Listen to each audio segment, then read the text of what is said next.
Thanks for joining today's Lean Bites, and thank you for everybody that's joining on the chat. My name is Matt Smith. I'm a customer experience consultant here at Lean Techniques. If you haven't been to a Lean Bites before, they're these short 16-minute webinar type format where we dive into a bunch of technology and engineering topics. And today we're going to focus on radical optionality. If you have any questions throughout, we'll be monitoring the chat, so feel free to drop them in, and usually we try to have a little bit of time for discussion afterwards. So yeah, let's get started. Tim Gifford is going to walk us through radical optionality, and I'm going to kick it over to Tim. Great. Thanks, Matt. Can you hear me? Okay, cool. Very cool. Thanks for all of you for joining me.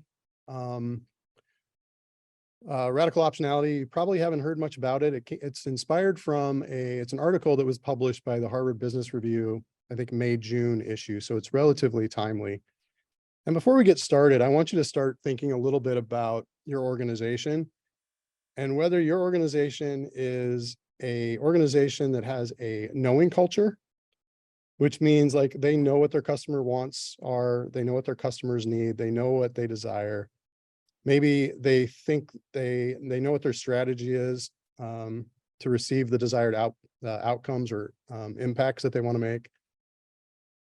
Maybe they think they know what the full plan is before they get started. That's kind of a knowing culture. And I'm a big proponent of kind of helping companies discover learning cultures.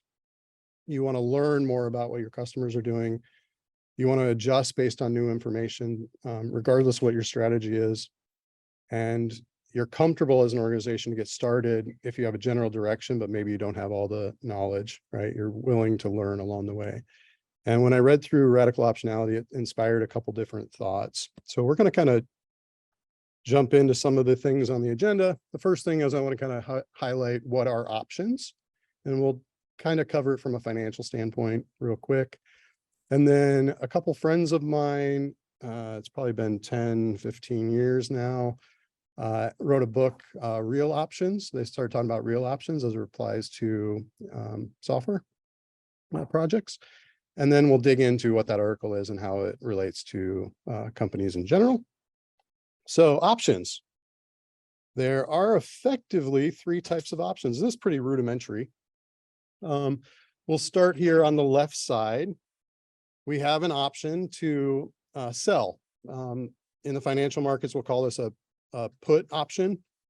The things you have to think about if you're going to reduce or abandon an option that you have is you're probably going to worry about the sunk cost. You're going to have a sunk cost fallacy that's a part of it. On the far right side is you have another option to buy. You can expand. You can do more of something. That's typically called a call option. When you look into that, there's just general costs associated with it. You're going to buy more, you're going to have to spend more capital, you're going to need additional resources. So you can do less of something, you can do more of something. And the one that we're going to spend probably a little bit more time on is the defer option. And this is basically choosing not to do anything, waiting to make a decision. And when you do that, you have to think about maybe there's opportunity costs. A lot of times there might be some interest charges. If it's a financial thing, we're going to pay for holding money longer. There may be costs of delay because we're not making a decision sooner. Or there might be deposits. Maybe you had to make a deposit on something in order to hold your option open, and you may lose that if you choose not to do it.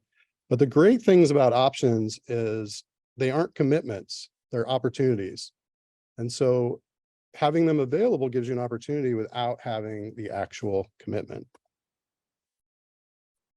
So if you think about what are commitments, I put a couple different examples here. Taxes, probably have to pay your taxes. We've got contracts.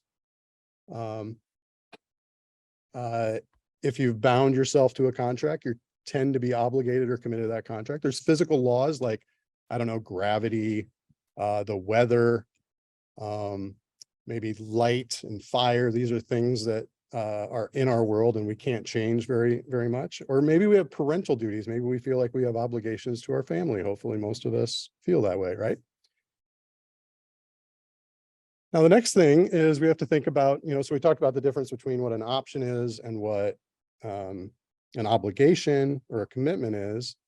But now we want to talk about real options. And this was popular, I think, in 2013, I guess about 10 years ago. A couple colleagues, Olav Masson and Chris Matz, started talking a lot about this within the Agile circles.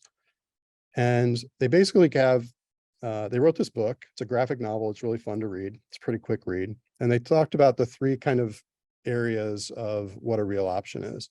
The first thing is options have value. So if you think about an option, let's say you want to go on a plane, you can buy a plane ticket. Maybe most of you might not even know this, but you can actually cancel a plane ticket 24 hours after you purchase it with no fees whatsoever. So if you're thinking about going somewhere, get your ticket and you can cancel that within 24 hours with no fees whatsoever. If you do need to make a change, you have an option to make a change, but they will charge you a change fee. So I don't know, $75 or whatever it is. But when you buy that ticket, you have the option to make a change, but they will charge that change fee after that 24. Or I have a friend that's running a marathon. She has purchased a registration to run the Des Moines Marathon. And I think in her mind, that means that she is going to run the marathon, but really she has an option that she doesn't necessarily have to, but she had to pay for it in order to hold her spot for registration. And maybe dinner reservations. You need to go to dinner somewhere. It might be busy. We had Ragbri last week in the state of Iowa. How do you get dinner reservations in a busy place? Maybe you don't know what your people want to go eat. You might be able to make reservations at multiple restaurants, and having those options makes them have value. The thing that's important too is that we don't necessarily know what options are available to us when we create them. So we have to keep that in mind too, because we only realize the options we're aware of. We may not realize there's options that we are unaware of. So the second thing they talk about is that options do expire. So we have to make sure that we make a decision at some point before they expire, because when they do expire, they are worthless.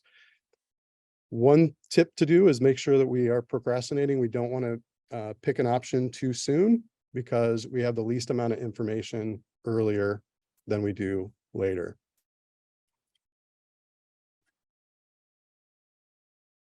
And then the final thing with real options is never commit until you know why. And what's really interesting is that humans, for whatever reason, like the rational thing to do would say, I want to make the right choice. I want to wait. And then I want the wrong choice. But for whatever reason, humans, we tend to like uncertainty so much that we will choose the wrong decision before we choose uncertainty. So make sure that we're not choosing too soon when we don't really know what we want.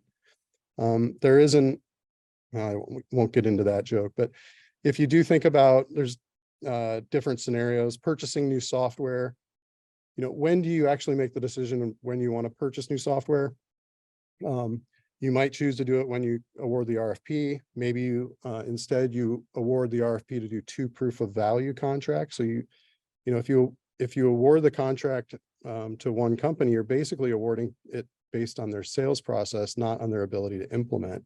So how can you learn more about what those companies can do?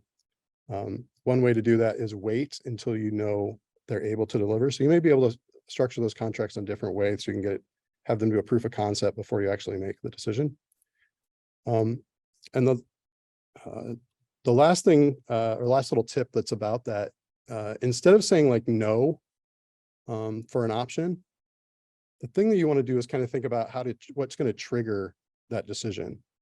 So don't just say not yet. Think we're going to make this decision when something happens. So for your software contract, we're going to make this decision after we get the proof of concept from each of the different vendors, as opposed to awarding it right at the RFP stage. I think of deadlines. So on project work, deadlines tend to be things that limit options because they promote teams to start doing something, which means if they're starting to doing something, they can't do something else. Whereas I like to look at lead times as ways of increasing options. So for example, somebody will say, I want this, when's this going to be done? And I will ask, I can't tell you when it's going to be done, but I can tell you it's going to take about 4 weeks or so once we get started. So is it possible for you to tell me 4 to 6 weeks before you need it done? And then we can start working on it. It's hard with all the things currently working on to tell you that it's going to be done on that specific day. So it's helpful if we can actually dig into, just think about the lead times as opposed to the deadlines. So the other tip that I think is interesting is how do we find options within things that maybe we don't, that we think are obligations. So for instance, taxes. You could pay more taxes, you could pay less taxes. You could move to Puerto Rico. Puerto Rico doesn't have federal saving or federal taxes. You could stop paying taxes and you could go to jail. I mean, there are tax shelters. There are other things you can do besides just always pay your taxes, but there are options, right? You do have other things that you could do. Contracts, of course, you can put change orders, addendums to contracts. You can default on a contract. All of these things have different costs associated with them, but there are options within these different things that we might think are locked in obligations. Physical laws, there's a law of gravity. We violate the law of gravity every time we jump, or maybe you get in a plane and fly. You are violating the laws of gravity. So even things that you think are not something you can control, you actually can think about different ways to address it. The weather, I think it's like 85 degrees outside. It's 72 in here. We have figured out a way to control the weather, and we've created options for how we want to live our lives. Parental duty, we may think that we're obligated to raise our children, but we go on date nights and we hire a babysitter, or we have grandparents or families watch our children, or we hire daycares. We have options for how we're going to handle these, maybe the obligations that we have for child caring. We have ways of working around those. We have options. So I think that's a really important thing.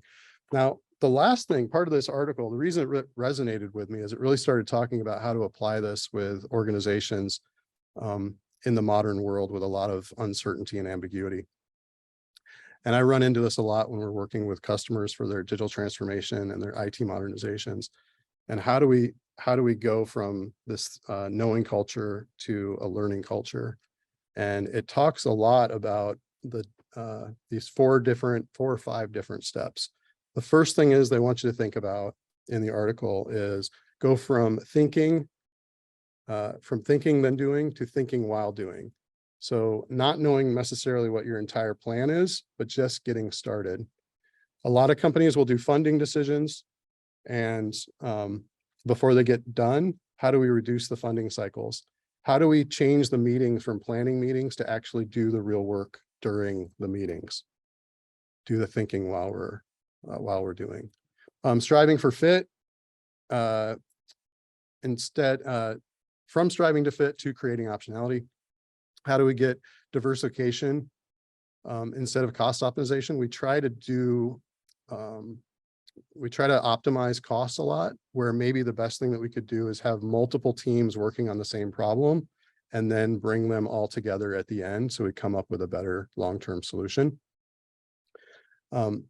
This is kind of a spicy take, but if you think about work in process limits, they actually reduce your optionality because you're trying to control for costs as opposed to expanding the number of ideas or options that you have in the work that's being done. Going from exploring versus exploiting to exploring while exploiting. So I think this one's fairly similar. In the article, they talk about ambidextrous, which is this idea of the left side, one part of the organization is doing one thing while the other side is doing another thing, run teams versus build teams. You really need to think about how do you turn your organization to doing multiple things all at once. And then how do we integrate the discovery, integrate discovery and learning into the delivery and implementation? So how do we create shorter backlogs so that our teams aren't blocked by long amounts of work? Man, 15 minutes goes fast. I have a little a metric I've been sharing recently about backlog aging. We talk about accounts receivable aging, but I also like to think about how long have things been in your backlog that are clogging up your ability to learn from your teams because they've got things that maybe are a year or 2 years old. How do we clear those out so that we're working on the highest things, or we're limiting the amount of things that we have in that backlog? The next point they make is stop thinking about market segments, think about mass customization.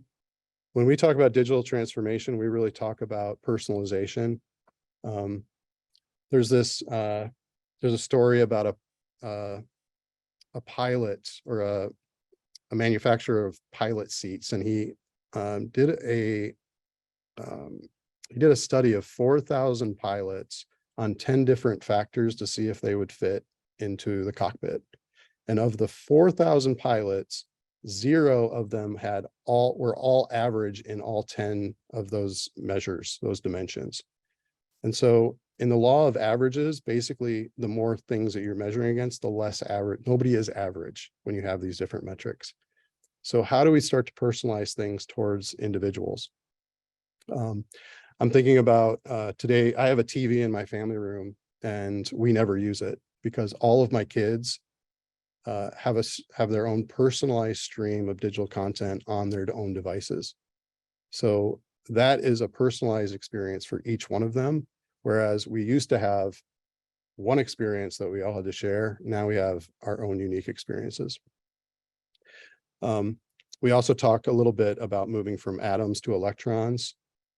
My car dashboard, and many of you probably have car dashboards that have multiple ways of laying them out because they're not physical dashboards anymore. They're digital, so you can move around your tachometer, your speedometer, you can change the colors, you can do whatever you want. That's something that wasn't possible when things were physical.